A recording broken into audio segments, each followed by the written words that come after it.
رزق کمانے کے مسئلے میں بھی معتدل رہیں، کاروبار کریں، محنت کریں، منصوبہ بندی کریں، کوشش کریں، لیکن پیسے کمانے کے مسئلے میں ڈپریشن کا شکار نہ ہو۔ یعنی اس کو نہ جینے مرنے کا مسئلہ نہ بنائیں کہ اگر ایک مہینہ کاروبار صحیح چمکا ہے تو صحت بھی ٹھیک رہی ہے، اور اگلے مہینے اگر تھوڑے حالات خراب ہوئے ہیں تو بلڈ پریشر بھی کافی اوپر نیچے ہو گیا ہے۔ اس کو نفسیاتی مسئلہ نہ بنائیں۔ پہلے بھی کئی دفعہ کہہ چکا ہوں، پھر کہتا ہوں، 2-4-5 دوستوں سے پیار ہے تو 2-4 دفعہ انہی دنوں میں نا، سال کے بعد آ کے مجھے کچھ دن آتے ہیں نا کاروبار، انہی دنوں میں آ کے انہوں نے مجھ سے کہا، دور سے آئے، کہا جناب ہم کاروباری بندے، حالات ٹھیک نہیں، کوئی دعا بتائیں۔ تو میں نے کہا جن دنوں ٹھیک ہوتے ہیں ان دنوں کیوں نہیں آتے؟ کہ آج کل حالات بڑے اچھے ہیں، کچھ شکر کا طریقہ بتائیں، کیوں نہیں آتے؟ کیا فلسفہ ہم نے اختیار کر لیا ہے؟ رزق کا وعدہ اللہ کا ہے، اس کو کمانے میں اور پیسے کمانے میں محنت کرنے کا حکم دیا گیا ہے۔ نبی پاک علیہ الصلوۃ والسلام نے فرمایا جدوجہد کرو، نکلو، اللہ پہ بھروسہ کر کے نکلو، جس طرح وہ پرندوں کو روزی دیتا تمہیں بھی دے گا، لیکن اس میں نفسیاتی مسئلہ نہ بنایا جائے، نفسیاتی نہ بنایا جائے۔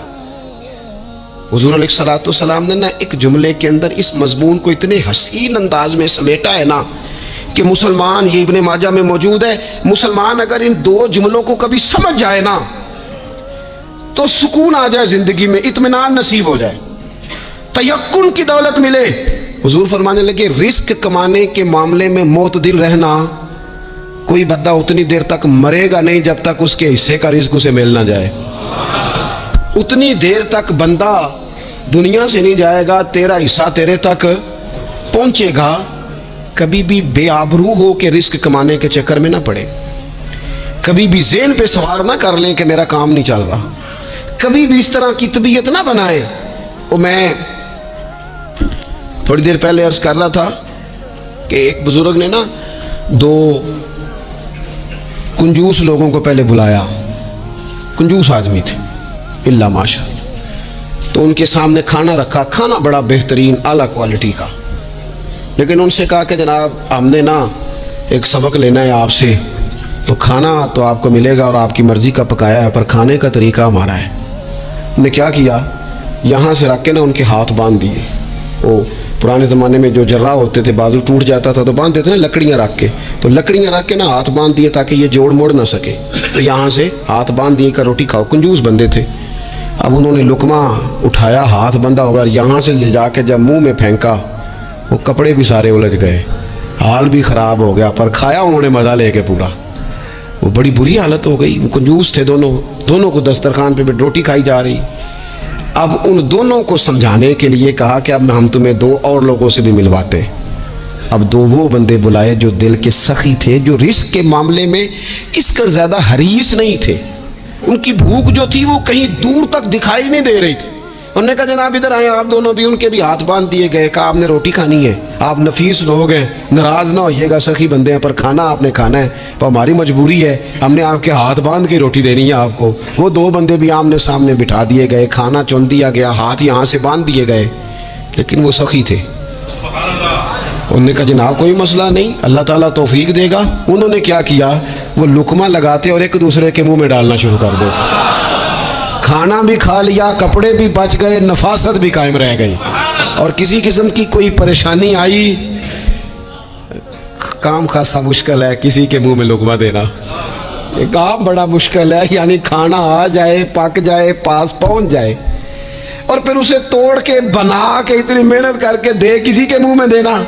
لیکن یہ دے کے دیکھو کپڑے بچ جائیں گے انشاءاللہ، نفاست نظر آئے گی، حسن نظر آئے گا، خوبصورتی نظر آئے گی، اس میں لطافت محسوس ہوگی، اس میں لگے گا کہ یہ بندہ ایسا ہے جسے اللہ تعالیٰ نے اپنے فضل سے عطا فرمایا ہے۔ تو غیر معتدل طریقہ بندے کو رسوا کر دیتا ہے، رسوا کر دیتا ہے۔ وہ مال کمانے تو نکلتا ہے لیکن وہ کمزور ہو جاتا ہے، اس کا مزاج اور طرح کا ہو جاتا ہے۔ میں نے دیکھا ہے، وہ جناب ساری دنیا چھٹی پہ ہے لیکن اس نے کہا چلو آج میں دکان کھول لیتا ہوں، گاہک کہیں بھی نہیں آئے گا تو چلو سارے آج مجھے مل جائیں گے۔ ایسا نہیں ہوتا، رزق اللہ نے تقسیم فرمایا ہے، اور جس کا ہے وہ اس تک پہنچ جاتا ہے۔ تو غیر معتدل طریقہ اور رسوائی والا طریقہ کبھی بھی اختیار۔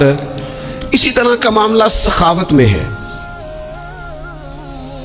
نبی پاک علیہ الصلوۃ والسلام نے فرمایا کہ جب صبح دن چڑھتا ہے تو فرشتے دعا کرتے کہتے یا اللہ سخی کو زیادہ عطا فرما، اسے زیادہ دے۔ حضور فرماتے ہیں جو سخی ہوتا ہے نا یہ لوگوں کے بھی قریب ہوتا ہے، اللہ تعالیٰ کے بھی قریب ہوتا ہے اور جنت کے بھی قریب ہوتا ہے، اور یہ جو کنجوس ہوتا ہے یہ لوگوں سے بھی دور ہوتا ہے، اللہ تعالیٰ سے بھی دور ہو جاتا ہے، جنت سے بھی دور ہو جاتا ہے۔ سخاوت بڑی اعلیٰ چیز ہے، لیکن اس میں بھی معتدل رہنے کا کہا گیا ہے۔ معتدل، کچھ لوگ ایسے ہیں جو سخی نہیں ہوتے، یہ میں کوشش کروں گا تشریح آپ کے ذہن کے مطابق کر لوں۔ سخی مزاجن سخی، لیکن اگر کبھی چڑ جائے نا وہ جتنے مرضی پیسے لے لو ہم سے، مزاج میں سخاوت نہیں، لیکن اگر طبیعت ہے اس طرح کی کہ اگر ان کا ذہن آ گیا نا کبھی کہیں کسی نے تعریف کر دی ہے، پوری خوشامد اس نے کر لی ہے، تو پھر تو جناب ساری جیب بھی آپ خالی کرا دیں۔ یہ مزاج کی سخاوت نہیں ہے، یہ تو آپ کی طبیعت کا وہ ابال ہے کہ اگر کسی بندے کو پتہ چل گیا ہے کہ کس طرح کر کے آپ قابو آتے ہیں تو پھر وہ روز استعمال کرے گا، اور یہ ہوتا ہے،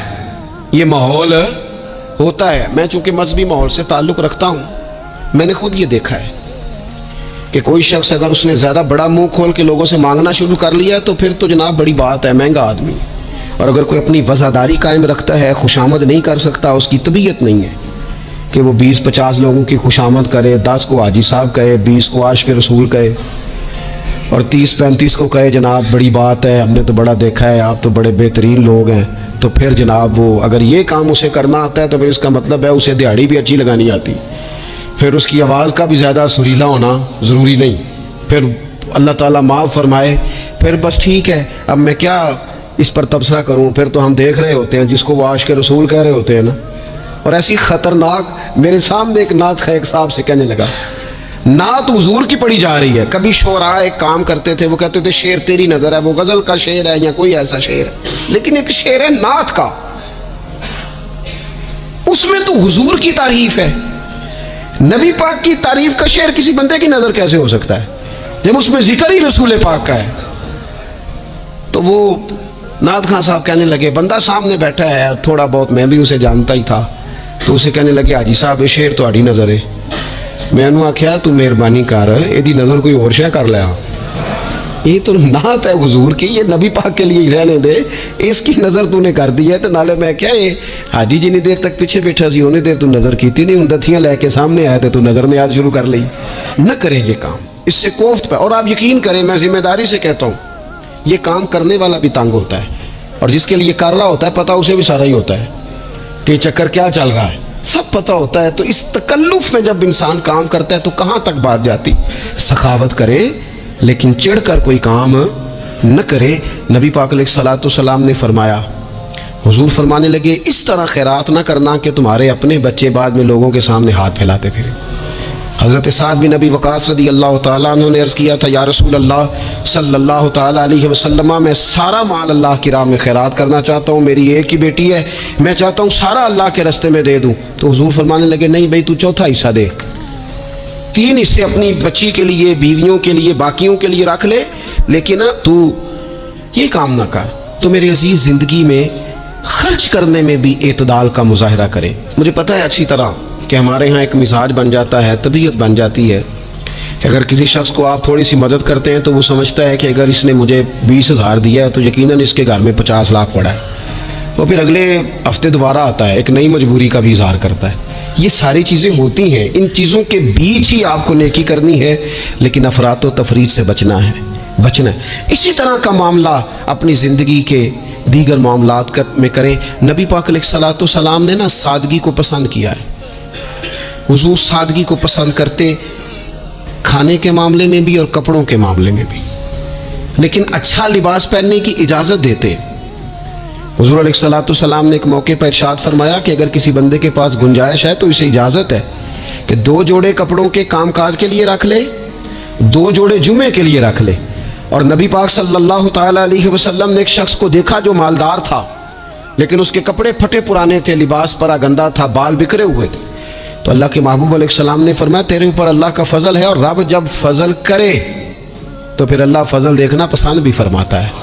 فرمایا تو اچھا لباس پہن، حرج کوئی نہیں، لیکن اپنا رسول پاک علیہ السلام کا طریقہ مبارکہ یہی تھا کہ سیدہ عائشہ صدیقہ فرماتی ہیں کہ یہ وہ لنگی مبارک ہے اور یہ وہ پیوند والا کرتا مبارک ہے، اسی میں محبوب نے اپنی جان اپنے رب کریم کی بارگاہ میں پیش کر دی، اور فرماتی ہیں کتنے کتنے دن گزرے کہ رسول پاک علیہ الصلوۃ والسلام نے کھانا تناول نہیں فرمایا، کتنے کتنے دن گزرے۔ میں اس ساری بات کو اگر سمیٹوں نا تو میں یہ نوجوان اگر میری بات پر غور کرے تو اسلام کہتا ہے حضور خود کنگھی بھی فرماتے تھے، تیل بھی لگاتے تھے، امامہ بھی باندھتے تھے، سرما بھی پہنتے تھے، سادہ لباس پہنتے تھے لیکن صاف ستھرا۔ اسلام آرائش کی اجازت دیتا ہے، زینت کی اجازت دیتا ہے۔ آپ کنگھا کریں، تیل لگائیں، خوشبو لگائیں، سرما لگائیں، صاف لباس پہنے، کپڑے دھلے ہوئے پہنے۔ حضور نے حکمن کہا، تاکیدن کہا کہ جمعے والے دن نہا کے مسجد میں آیا کرو۔ اسلام آرائش کی اجازت دیتا ہے، بس نمائش سے منع کرتا ہے۔ دکھاوا نہ کرو، نمائش نہ کرو۔ یہ نہ کہو کہ میں نے اتنے لاکھ کا پہننا ہے، ذرا لاکھ پتہ جائے لوگوں کو۔ یہ نہ مزاج بناؤ کہ اوہو یہ تو میں نے جناب پچھلے ہفتے بھی پہنا تھا، یہ تو میں نے منگنی والے دن بھی پہنا تھا، نکاح والے۔ یہ نمائش ہے، نمائش سے اسلام منع کرتا ہے۔ اللہ کے پیارے رسول صلی اللہ تعالی علیہ وسلم نے فرمایا جس نے دنیا میں شہرت کا لباس پہنا، اس طرح کا لباس پہننا چاہا، اس طرح کے کپڑے زیب تن کرنا چاہے جس سے محسوس ہو کہ میں ایک بڑا آدمی ہوں، میں مالدار آدمی، جس نے دنیا کے اندر شہرت کا لباس پہنا، اللہ قیامت کے دن اسے ذلت کا لباس پہنائے گا۔ یہ معتدل کیوں نہیں رہا؟ اس نے کیوں حد سے تجاوز کیا؟ اس کو اس طرح نہیں کرنا چاہیے تھا۔ رسول رحمت صلی اللہ تعالی علیہ وآلہ وسلم نے ہمیں جس چیز کی اجازت دی ہے وہ کام ہم کر سکتے ہیں، اور جس سے نبی پاک علیہ الصلوۃ والسلام نے ہمیں روکا ہے اس کام سے ہم نے بچنا